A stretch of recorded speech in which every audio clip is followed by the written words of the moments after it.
So I'm still in Cleveland for another month or so.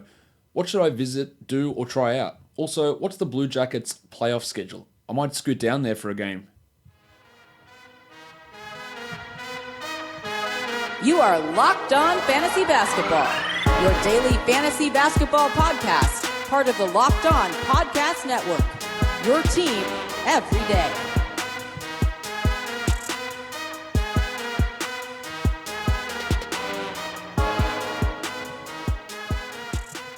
Hello and welcome to the Locked On Fantasy Basketball podcast brought to you by Basketball Monster. My name is Josh Lloyd and I am the lead fantasy analyst at basketballmonster.com, and you can find me on Twitter as always at redrock_bball. The NBA regular season is over. NBA fantasy is over for another season, but this podcast doesn't stop. We're going to be looking at plenty of things: real life basketball, fantasy basketball, dynasty stuff, forward projections, looking back on what we got right, what we got wrong, all of that sort of stuff. So make sure you're not going anywhere. Keep subscribing to the podcast, either by using the new Himalaya podcast app or your regular apps that you've been using. But I do highly recommend to switch to the Himalaya podcast app. Find me on YouTube, subscribe so you never miss these episodes through the coming months over summer. Going to be tons of great content coming for you today and in the future. And on today's show, what I'm going to be doing is going through my playoff picks, my playoff predictions, looking back at my award predictions from the start of the season, and then who I would give my awards to now, giving the results of the over-unders that we did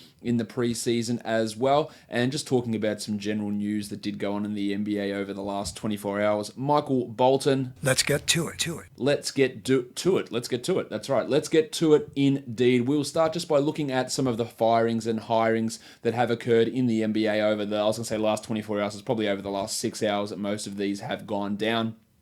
Some of them are relatively expected, a couple of them are a little bit surprising. Let's start in Cleveland, where Larry Drew was fired, but sort of not really fired. It was a mutual parting of the ways. We remember at the start of the season when Ty Lue was fired in Cleveland that Drew was quite reticent to take on the job. He didn't like the title being given to him. He was a caretaker coach for a while and then was given the coaching job for the year. So it never felt like he was going to remain in charge there past this season. That's good because he's not a very good coach. I like the list of names that the Cavs have been putting out there, really mining the player development assistant coach route in terms of getting someone in to help develop these young guys like the Padawan Colin Sexton, like whatever they do in the lottery this year, and getting it in a young developmental path. That's really a positive thing for them, instead of going for a Jason Kidd or a Mark Jackson or whatever other hopeless retread coaches that may be out there. So Drew is gone in Cleveland. That's a positive for someone like Larry Nance if you have him in a dynasty league, because we know outside of the last month of the season, Drew was dicking him around significantly, playing 38 minutes of Tristan Thompson and 17 minutes of Larry Drew. Was never conducive to a young team trying to build up a guy who they'd given an extension to, whether you think that extension was right or wrong. The thought process about the coaching around Nance was incredibly frustrating. So I think there's some light at the end of the tunnel there for a pretty big season coming for Larry Nance. But of course, the new coach could come in and completely hate him even more than Drew, although that seems a little unlikely.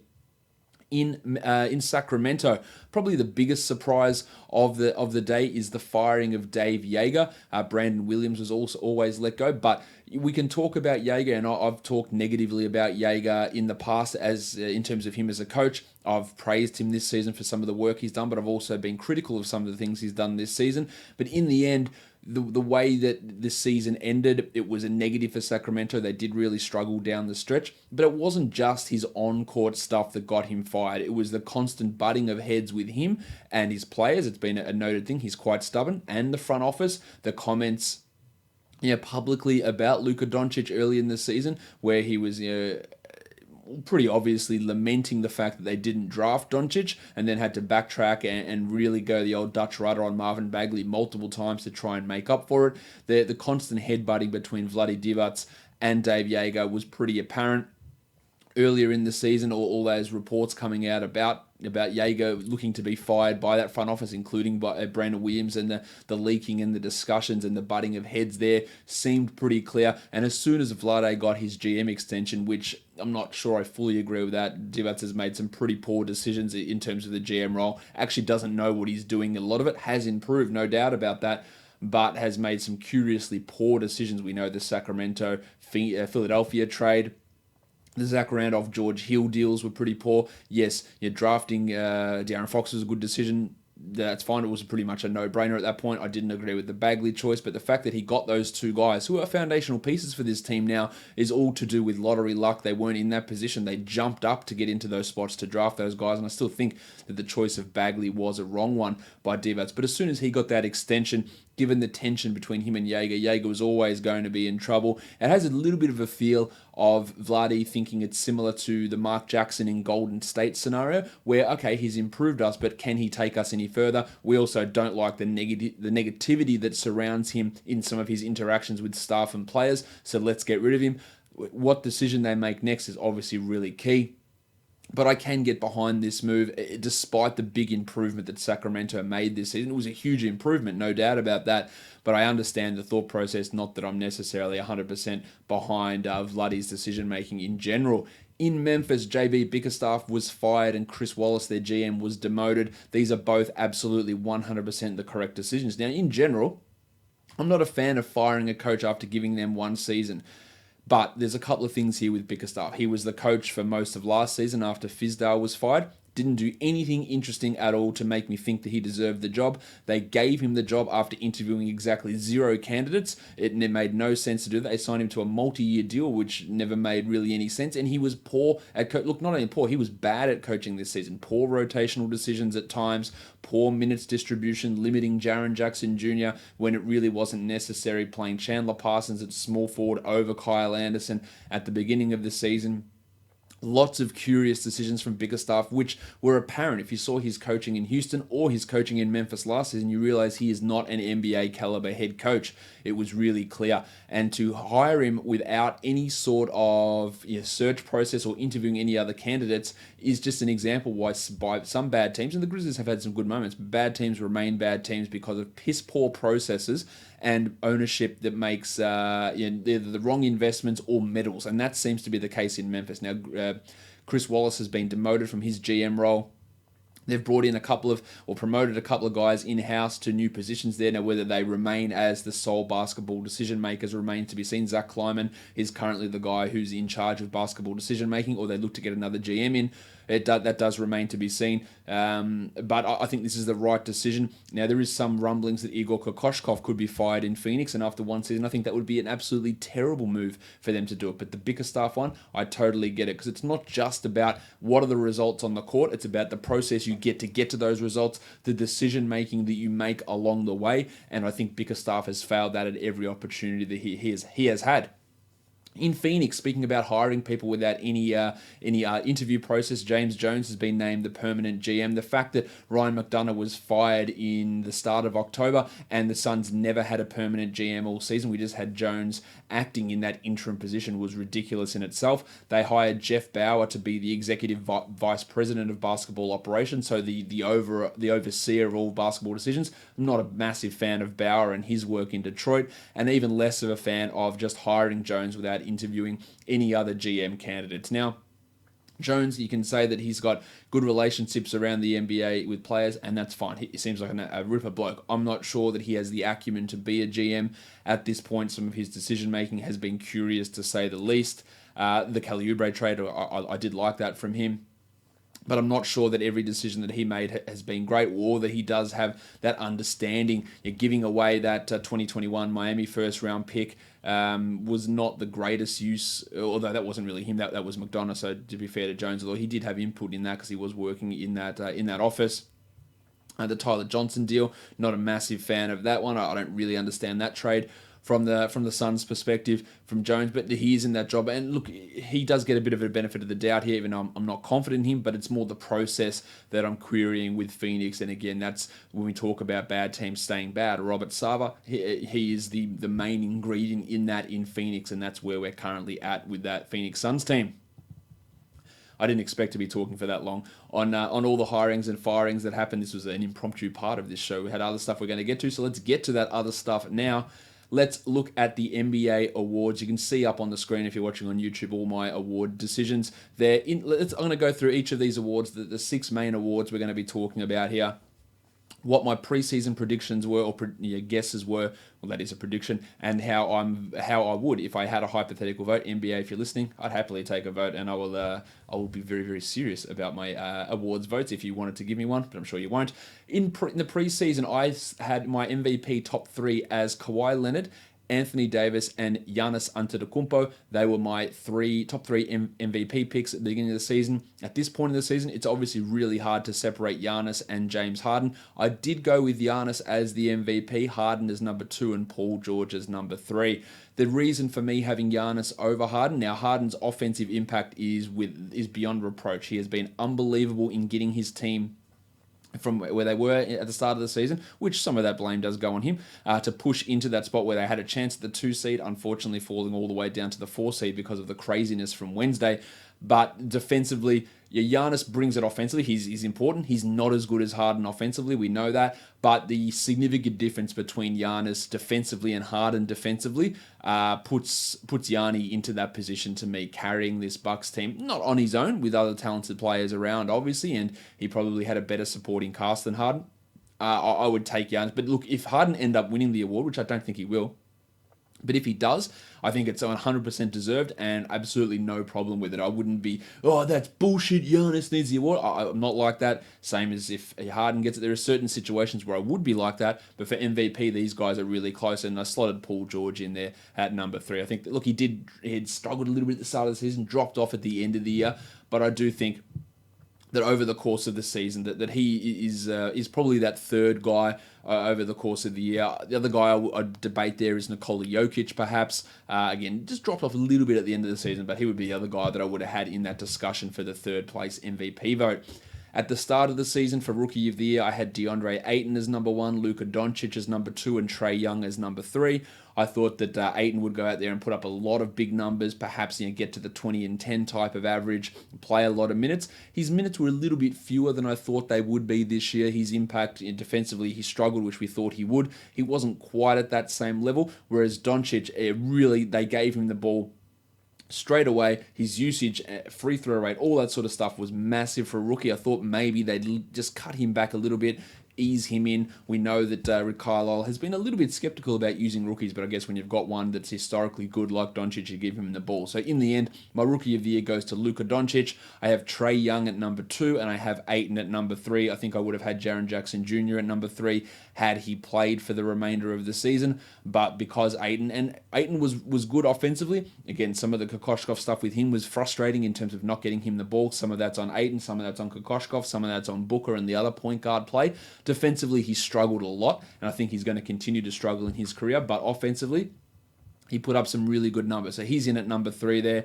I won't entertain any debate about Trae Young being the Rookie of the Year over Doncic, although Young was unbelievably good for the last 3 months of the season, maybe 3.5 months. Excellent in a regular season, in a season that didn't involve someone like Luka Doncic. Young would probably be the Rookie of the Year. Now, would he have been it last season over Simmons and Mitchell?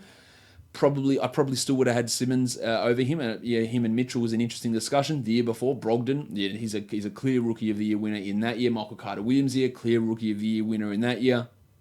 And maybe even going back to the Anthony Davis, Damian Lillard year, maybe you'd even have Trae Young as Rookie of the Year in that year.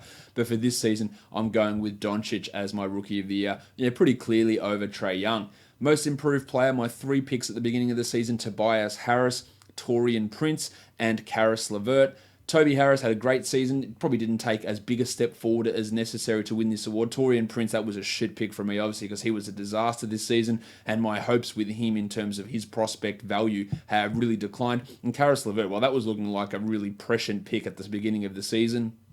I think really at the beginning of the season, I had actually DeJounte Murray in that spot, and then he tore his ACL just before I recorded that award prediction show.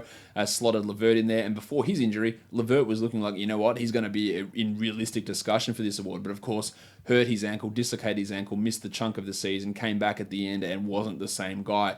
Now, for my most improved player awards, now that the season is done, I'm going with Pascal Siakam, a pretty clear number 1 there, winner. Nikola Vucevic is number 2. Vuce was the main reason the Orlando Magic are in the playoffs, in that 7th seed spot. He took big steps forward defensively, offensively, efficiency-wise. He was absolutely massive for this team. Stayed healthy all season, got his first All-Star nod. He deserves that nod there. And D'Angelo Russell comes in at number 3. First All-Star for him as well. Stayed healthy, which has been a problem for Russell over the course of his career. Really took the reins of this Brooklyn team, established himself as the starting point guard over Spencer Dinwiddie, getting the majority of those minutes. And when LeVert went down, he really stepped up his game. Also, an honorable mention to Yusuf Nurkic, who I could have had in there at any point. I think his improvement was absolutely massive this season. It doesn't really get talked about that much, but his ability to step forward offensively and defensively and make himself the clear number 2 player on that Portland team it was massive. Unfortunately, he won't be playing in the playoffs, and it's going to really hamstring them for the rest of this season and probably for the most of next season. Sixth man of the year at the beginning of the season, I had Tyreke Evans at number 1. Yuck. He was absolutely piss poor in Indiana after a great season in Memphis. I envisaged him playing more minutes than Darren Collison, running the closing lineup with Victor Oladipo, really dominating that second unit and then closing the game. Very similar to the way that Lou Williams runs things with the Clippers, but he just couldn't get his head around a new role. He didn't seem to fit in with Nate McMillan. He had disciplinary issues there as well. An absolute disaster of a season from Tyreke. # contract year. Lou Williams, I had at number 2, and Julius Randle at number 3. Now, Randle, I thought they'd keep him on the bench, which they should have, but then the Mirotic injury did change that, and in the end, I think he started too many games to be eligible for 6 men. He played well offensively, Randle. His defensive stuff was still really, really bad, and I just don't understand the fit of him and Anthony Davis in that front court. That never made any sense. Mirotic would have been much better, and so even when he came back from injury and before the trade, they should have been starting Nikola over Julius Randle. In terms of my end of season 6 man, I am giving it to Lou Williams. Marginally, this is one that I agonized over pretty much the most out of all these awards. Williams does great stuff offensively. Defense is still a massive, massive issue for him. Number 2, I went with Domantas Sabonis in Indiana. Somehow he was able to the team was better with him on the court versus when he was off the court. And the amazing thing about that is the guy ahead of him, Miles Turner, the team was also better with Miles Turner on the court versus off. So it wasn't like some of those on-off stuff to be, oh, well, the guy in front of you really struggles. And some of that for Lou Williams with Avery Bradley ahead of him, his on-off stuff looks significantly better because of how bad Bradley was in that role as a member of the Clippers. But for Sabonis to be as positive as he is with good defensive stuff, his advanced defensive numbers were impressive somehow. I don't know how, because he doesn't block shots really, but those numbers did really work in his favor. I thought that was really impressive for Sabonis. So he's a really close second. And then weirdly that you can have 2 sixth men on one team when, by definition you can't. So the 7th man of the year is the table, Montrezl Harrell. Again, it does help that the guy that was ahead of him, Marcin Gortat, for most of the season is not an NBA caliber player, as we can tell by the fact that nobody signed him after he was cut. So Harrell comes in, plays those minutes, still had his defensive deficiencies as well. Spencer Dinwiddie, if he didn't get hurt for that big chunk of time, probably would have been in the discussion here, but to me, he just falls a little bit behind these 3 guys. Defensive player of the year, I went with Gobert in the preseason. I went with Joel Embiid 2 and Davis at 3. End of season, Gobert, he gets the award for me there. Giannis comes in at number 2, and I have Miles Turner coming in at number 3. I thought Embiid, who I had at 2 in the preseason, took some steps back defensively this season, wasn't quite the dominating presence that he was there in the past. Giannis took a big step forward, and Miles Turner was massive. Not only were Turner's blocks really up there, but he provided a great defensive presence, which in the past he hasn't quite been that defensive guy. So they're my top 3 defensive player of the year guys. Coach of the year, I had Quinn Snyder in the preseason, Kenny Atkinson at number 2, and Mike Budenholzer at number 3. In the end, I'm really, really happy with those preseason picks. It's not the guys I went for at the end of the season, but all of those you could make arguments for as Coach of the Year. In the end, my Coach of the Year is Mike Budenholzer. Michael Malone, the doctor, comes in at number 2, still makes some poor decisions, but I like the way he handled what were potentially big landmines with the Isaiah Thomas situation, Will Barton situation. I think, the injury to Barton and Thomas, they did help Malone in some of his decision-making. I didn't have full trust in him, but even when they came back, he was able to navigate that. Injuries to Gary Harris as well. He did really well to get the Nuggets where they are. And Nick Nurse I had at number 3. Now, I could have put Atkinson there, and maybe I probably should have, but the fact that Nurse, first-time head coach, integrating a guy like Kawhi Leonard, dealing with a team that lost a franchise legend in DeMar DeRozan and getting the team to be as good as they were while preserving health throughout the season is a real testament to him and to the players and to Masai Ujiri. And if I had an executive of the year, Ujiri would be executive of the year pretty comfortably there. So they are my awards, pre-season and end of season. I'm sure you're going to let me know if you agree or disagree in the comments below. or on Twitter at redrock_bball. Let's look at some more fantasy-specific awards now. My fantasy MVP is James Harden, the number one player this season, really without any doubt at all. If we look at overall Z-score value, which that's a sum of standard scores across the categories, he finished with a score of 1.68. The next highest guy, 1.23. So that is a really significant margin there. The difference between Harden and Davis, who is the number 2 on a per game value, is a 0.45, and the difference that same gap is the difference between Giannis at number 3 and Nikola Vucevic at number 14. So that's how big of a gap Harden put in those guys. 36, 6.5, and 7.5, almost 5 threes, 2 steals, and 0.7 blocks. Massive free throw percentage value. Field goal percentage, a huge amount of attempts, 41% usage. That field goal percentage was low and it did hurt a bit in that category, but he's still my fantasy MVP. My fantasy rookie of the year is DeAndre Ayton, the 41st ranked player over the course of the season. You had Doncic and Trae Young come in just behind him. He averaged 16 and 10 in only 31 minutes with a steal and a block on 59 and 75% shooting. So you can see the basis of a really good fantasy guy there. Get to 1.4 blocks, get to 20 and 12, which they're not crazy numbers. Maybe the 1.4 blocks is for him because he just can't do that. But that sort of level of efficiency from a rookie center is massive from Ayton, and he is, again, the 41st ranked player this season. He is your fantasy rookie of the year. The biggest steal in drafts, I went with the Italian cock, Danilo Gallinari, who had an ADP on Yahoo at number 130. He finished the season as the 37th ranked player. He is that guy that everyone avoided because he's injury prone. He's a guy that I told you guys you should be looking to target in later rounds, and it worked out very, very well to be a top 40 guy. He played 68 games. That's not too bad for him. He had a couple of rest games down the stretch. It would have been 70 plus. Really, really strong from Danilo Gallinari. The other guy in contention there was Pascal Siakam. Now, Siakam had an ADP of 141 with an end-of-season rank of 47. Now, the only reason I didn't give this to Siakam here is that in a lot of leagues, he wasn't drafted, and you see some of these Yahoo ADPs, it means like they were drafted, but in a majority of leagues, they weren't drafted, and I think Siakam was there. Now, he was a guy, again, in the preseason. I was all for taking a flyer on in those last rounds. I predicted he would play more minutes than Serge Ibaka and establish himself ahead of Ibaka in the rotation. I did not expect this. I drafted him in the last round in 2 or 3 of my leagues, and it worked out really, really well for me, but I'm going with Gallinari as the steal of the year because he was drafted in the majority of leagues, whereas Siakam was not. The regular season MVP. Now, the way I'm doing this is looking at your standard playoff leagues, which started on the 12th of March.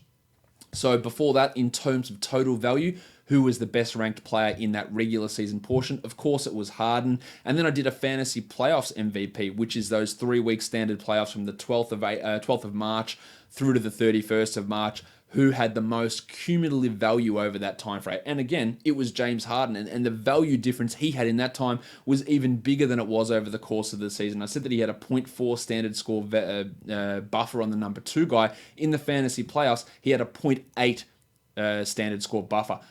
The interesting thing, if we look at the top 12 guys fantasy playoffs wise, just total value across the playoffs, there's some interesting names there, and it's not all just based on huge game volume, as everyone's like, oh man, you got to get the fantasy games and you got to get games played and you got to look at playoff schedule. Now, if I go through the top 12 of those guys, I think it's interesting. Harden comes in at number 1 and Damian Lillard comes in at number 2. Both of those guys played 10 games throughout that playoff period. JaVale McGee comes in at number 3, which is astonishing to me. He played 11 games during that time frame. Steph is number 4. He played 9 games during that time frame. I think that's really, really curious to me, is that Curry still, people would have been avoiding him. He's going to rest in fantasy playoffs. They've got a 2-game week. The fact that his total value over that time frame in 9 games still was 4th. Jokic was 5th with 11 games. Devin Booker was 6th with just 9 games played, which is pretty astonishing to me. Where else have we got? I'm just double checking my dates correct. Maybe I should just double check those dates, make sure they are actually correct. All right, just a slight correction. I was 1 day off on my dates for the fantasy playoffs. Now, it doesn't change anything with Harden being the number 1 guy. Let's go back through that list, though. Damian Lillard at number 2 with 10 games. McGee at number 3 with 11 games. Interesting one here, Bradley Beal is 4th with 12 games played over that time frame. So he was massive. He played those lot of games. Paul George at number 5 with 11 games. Curry at 6 with 9 games. Andre Drummond was 7th with 11 games. Jokic was 8th with 11 games. Booker was 9th with 9 games. Westbrook was 10th with 10 games. Interestingly, that he was not a top 10 player during the season, but fantasy playoffs, he was there. Gobert was 11th with 11 games.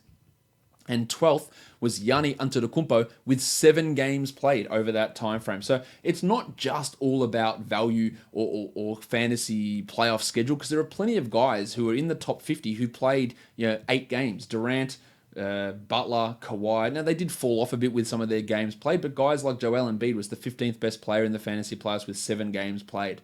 Townsy was 14th with 9 games played. It does have an impact. The Rooster was 22nd and played just played 9 games in that fantasy playoff period.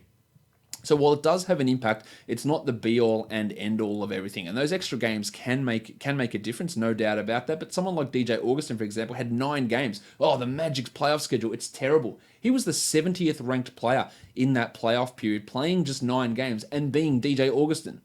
Mitchie Robinson, 71st ranked player, 9 games during the fantasy playoffs. Now that's very, very interesting to me that is the way that it worked out. You got a guy playing 8 games over the fantasy playoffs in Dwayne Dedmon, who was the 84th ranked player, still putting up those numbers. Fred VanVleet, 8 games, the 94th ranked player. People would have been avoiding him because of a poor playoff schedule or injuries, all that sort of stuff. And there are ways where it works out in the opposite direction, where guys do struggle. They play more games and they can't really get it done in those extra games that they play, and that happens as well. But it's not something now. It is something you can pay attention to and take care of and make trades for and all that sort of stuff. But it is never a foolproof method by looking at playoff schedules, because again, people traded for Otto Porter because of his excellent playoff schedule, and then he was traded to Chicago, and then he got injured, and players get injured, and players get traded, and players sit out, and players go through cold streaks. And giving yourself the best chance of it is obviously important, but it's not the be all and end all, as I said.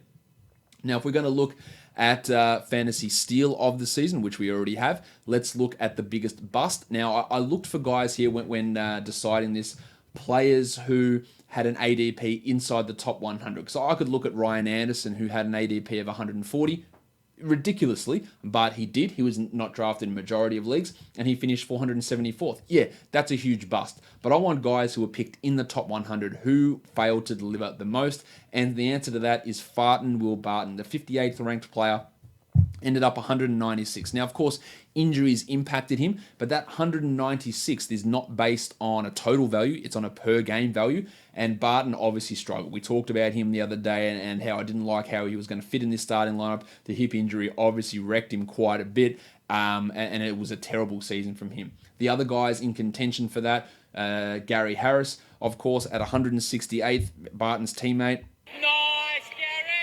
The injuries for him played a big part, but also his efficiency was down, his steal rate was down, his usage, his scoring, all that stuff was well down from where it was.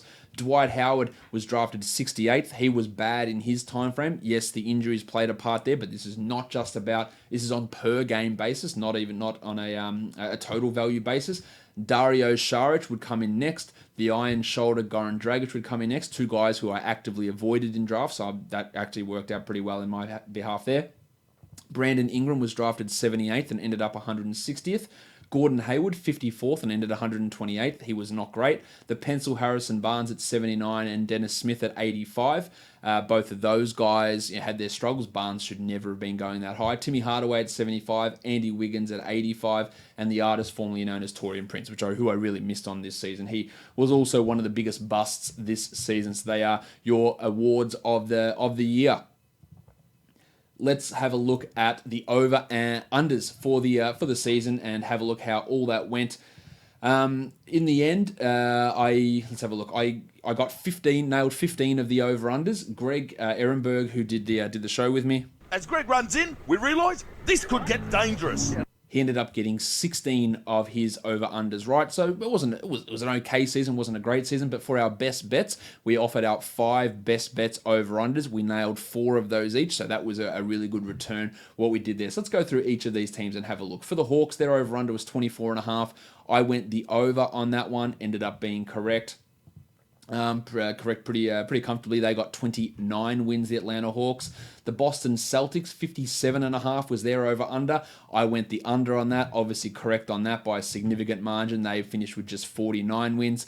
The Nets, this is one I really screwed up. The Nets had a 31.5 over-under, and I went under.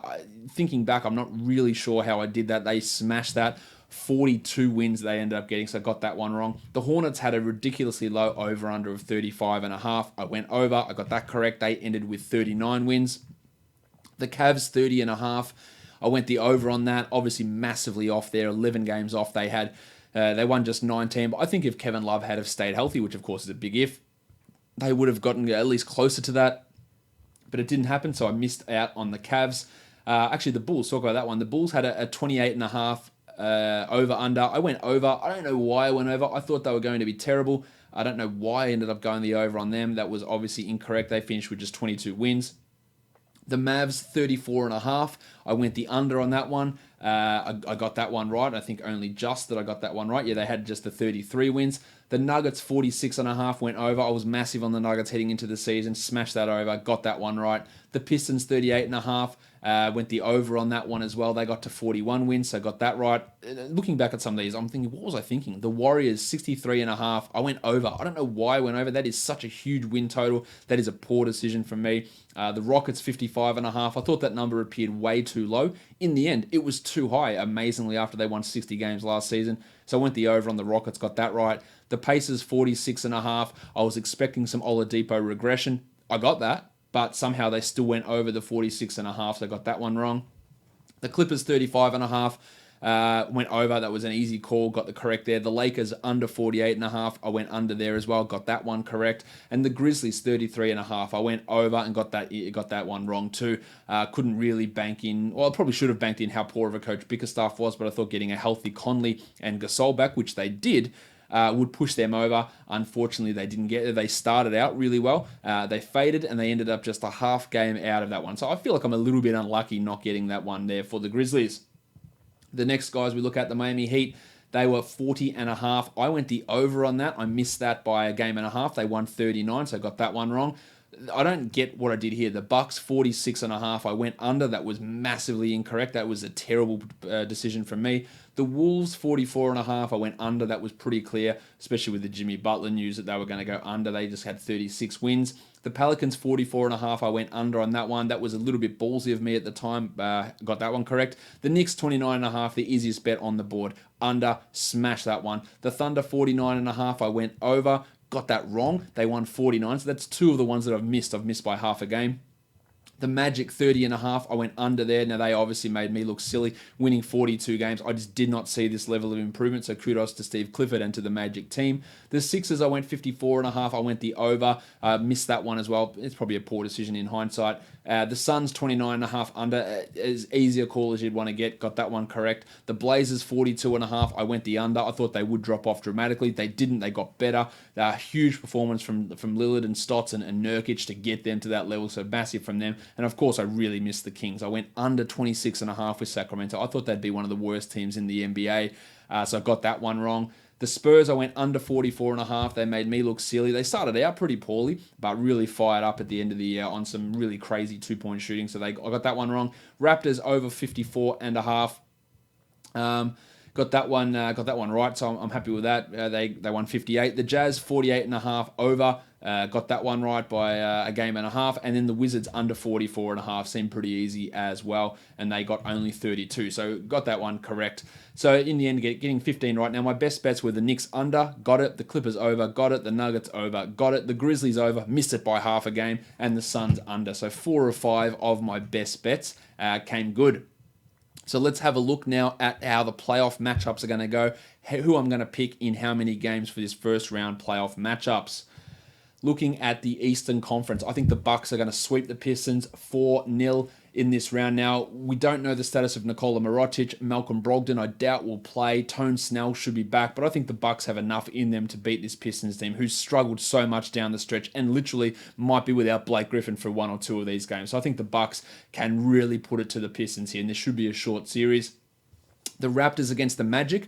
I think if any of these top teams are going to lose, and I don't like to say this, I think the Magic can give the Raptors some problems. Now, they beat them a couple of times in the regular season, yes, without Kawhi Leonard, but I think that this goes to 6. I think the Raptors win 4-2, so Raptors in 6 in this one. But if any of these teams are going to lose, any of these top 3 teams in the East, I think it is going to be the Raptors. I don't think it'll happen, but I wouldn't be surprised. That's maybe there's an upset happening there for Orlando. The Sixers and the Nets, I've got the Sixers winning that in 6. There was some cautionary comments from Elton Brand. It's talking about whether Joel Embiid will be back for the first playoff game. He was sort of optimistic but not fully committal, which was weird. Brett Brown sort of eased that off later on, but I'm still not 100% sure that is going to be the case. I'm a little bit worried about the Sixers there. That's why I've gone Sixers in 6. And then Celtics over Pacers. Now, the Celtics have struggled big chunks of this season. I've gone with Celtics in 5 here, because the Pacers have sort of limped to the finish line. Miles Turner's dealing with an ankle injury. That's not really serious. But without Victor Oladipo, they just don't have the same punch. They enter the playoffs as one of the most not informed teams outside of, say, the Detroit Pistons, but really struggling in that regard. Yeah, you're going to have Kyrie, you're going to have Al Horford fully healthy, Hayward starting to look good. The problem here with the Celtics is Marcus Smart. Now, I talked about this last week, how I had the feeling that Brad Stevens was downplaying the Smart injury because they were trying to put some words or some, at least give the Pacers an idea that, no, Smart's going to be fine. When I expressed some doubts that he wouldn't be fine, well, he won't be fine. He'll miss this entire first round and probably most of the second round as well. I'm still having the Celtics in 5 just because the Pacers, I just don't think, have the firepower to get there. In the West, I think the Warriors can sweep the Clippers. Warriors in 4. Now, they might take their foot off the gas in one game, but I think that they should pretty comfortably handle the Clippers here. The Nuggets in 6 over the Spurs. The Spurs have a chance to beat the Nuggets. The Nuggets have really limped to the finish line here, but I do think that Denver gets over the hump there. The Blazers and the Thunder. Great effort from the Blazers to get here. Massive from Anthony Simons to get them that win to get into the 3 seed, but without Nurkic, with CJ McCollum still working his way back, I think the Thunder will win this in 6. Not meaning to disrespect the Blazers. I just think the way that they match up. Look, the Thunder haven't been playing well. Paul George is dealing with a shoulder issue, missed that season finale. Steven Adams hurt his arm in that game as well. Westbrook makes questionable decisions at times. We know Dennis Schroeder can be relatively crazy in terms of his on-court play. So the Blazers have a chance, no doubt about that. I just think the Thunder get over the top here. And the Rockets, Jazz, I've got the Rockets winning that in 6. I could see it pushing to 7, and I could see the result reversing and the Jazz winning in 6 as well. The Rockets, a very poor end to the season. But it is going to be interesting to see how, of course, all this pans out. Now, in the preseason, my initial pick was for the Warriors and the Raptors to make the finals, with the Warriors winning. I'll just stick with that at this point. And a few other predictions I made in the season. Now, my playoffs in the Western Conference, I got 6 of the 8 teams right. I missed out on Portland. No, I didn't. I missed out on having the Spurs in there. I had the Pelicans and the Lakers in the playoffs. Obviously, they both didn't make it for numerous reasons. Obviously, some of that is self-inflicted and inflicted by both of them on each other. So I had both of those guys out of the playoff picture, and I had them in, and they shouldn't have been. And I had the Spurs and the Clippers out, so they would replace them. My top 4 was the Warriors, the Rockets, the Jazz, and the Nuggets. So I got 3 of the top 4 right. Utah pushing down to 5 and Denver up to 3, and then I had the Blazers in 8. Didn't expect them in the 3 seed. In the East, I got 6 of the 8 right again. I had Toronto, Boston, Philly, Milwaukee, so the top 4 right, just not in order. And then I had Miami, Indiana, Washington, and the Pistons. Obviously, Miami and Washington not getting in there, with Brooklyn and Orlando, 2 teams who are massively undersold in terms of their over/under, stepping up and getting into those positions that I had Miami and Washington holding. So that was how all my preseason playoff predictions looked. My worst 5 teams in the NBA at the start of the season, this is who I thought it would be: Sacramento, Phoenix, Atlanta, New York, and Chicago. So out of the actual bottom 5 teams in the NBA, I picked 4 of them. I had Sacramento in there, who shouldn't have been in there, whereas they should have been replaced by Cleveland. But the other 4, Phoenix, Atlanta, New York, and Chicago, that's even why it's more baffling why I had the Bulls going over in their over-under. I don't know what I did there. But those other ones, they are the worst 5 teams in the NBA, and I picked 4 of those 5. So the playoffs are going to be really interesting. See how the first round goes over the weekend. I'll be back next week with a lot of content, dynasty stuff. We're going to be doing NBA draft stuff coming up, team reviews, projection recaps, all that sort of stuff. So make sure you're staying tuned. Check us out on the Himalaya podcast app. Also find us on Apple Podcasts, Google Podcasts, and on Spotify. And on YouTube, subscribe, hit the bell, never miss an episode. Give me that thumbs up and follow me on Twitter at redrock_bball. Guys, we are done here. Thank you so much for listening, everyone. See ya.